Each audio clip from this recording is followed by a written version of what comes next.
Hello and welcome back to this final video in this first series, which is going to give you enough information to get yourself going with the new system. So I recommend that you practice what I've been showing you here, and when you're happy from logging in as a practitioner, you just email me and I will set you up with your own unique user ID and password, and then you can start entering data for your own live clients. Obviously in the practice side you can enter fictitious cases and it won't be relevant for any research purposes, etc. Now in this final video I just want to show you, this time let's imagine the client is in with us in the room today, is here with me, and I'm wanting to access the measures with the client directly in the room here with me today. So what I've done is I've gone in and populated it here with this client who had a session on the 28th of December and had their core score, and now you can see I created the session for today as soon as I'd booked that appointment, and the client is here with me in the room now. So we just click on that session, and what we're going to do now is we're going to give the client the laptop, or we're going to give them our tablet or whatever.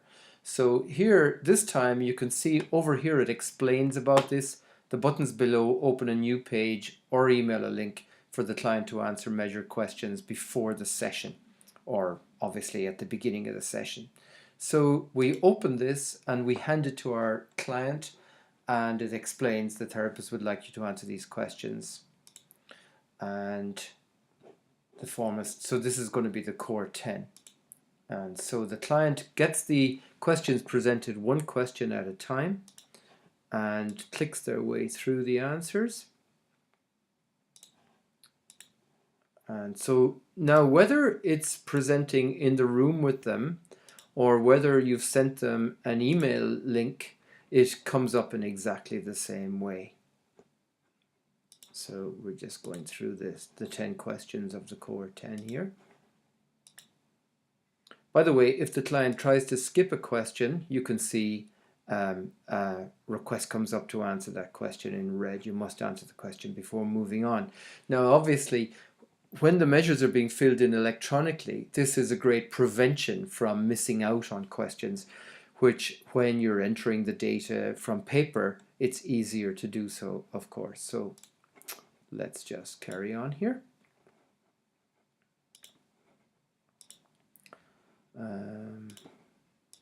And we get to number 10. And you see now that the system logs out, so you're forced to log back in. This is to prevent the client having access to any information within your system. So they would hand the computer back to you, the iPad, whatever it is, and then you would log in again.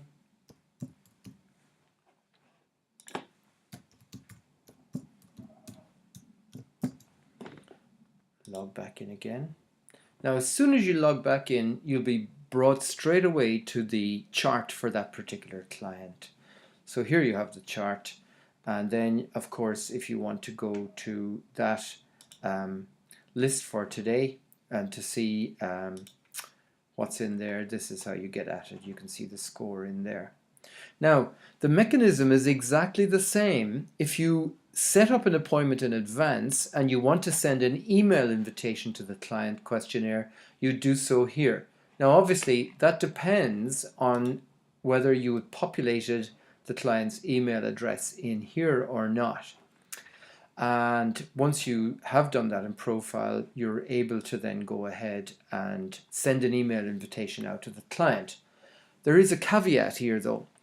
Our experience is that in between 10% and 15% of cases, the link that is sent to the client may go to spam or junk mail, or may even not appear at all. And this is to do with the fact of the sophistication of servers and internet service providers and mail servers particularly. And if that happens, obviously it's problematic. The client won't get the link. So it's important to test this feature, if you like, and explain to your client that you'll be sending them an email link. Perhaps email them separately when you have sent that link to make sure they've received it. And in which case, if they haven't received it, there is a way of getting around that as well, which we can explain at a later point. But for now, I think rather than you feeling overwhelmed, I think you've more than enough to get yourself going. And as issues arise, we will address them. Please contact me if you have any questions, and we will answer those questions for you. So your mission now is to just familiarize yourself with the training site, and when you're ready, contact me, let me know you're ready to start, and you can get going with entering information for your own clients. Thank you very much for taking the time to make your way through these short videos. I'm hoping the system is nice and simple and easy for you to understand straight away and use, and I look forward to seeing your progress over the next 12 months and hopefully way on into the future. Thank you very much, and remember, you can address any questions to me at bill.andrews@pragmatictracker.com. bill.andrews@pragmatictracker.com. Thank you very much.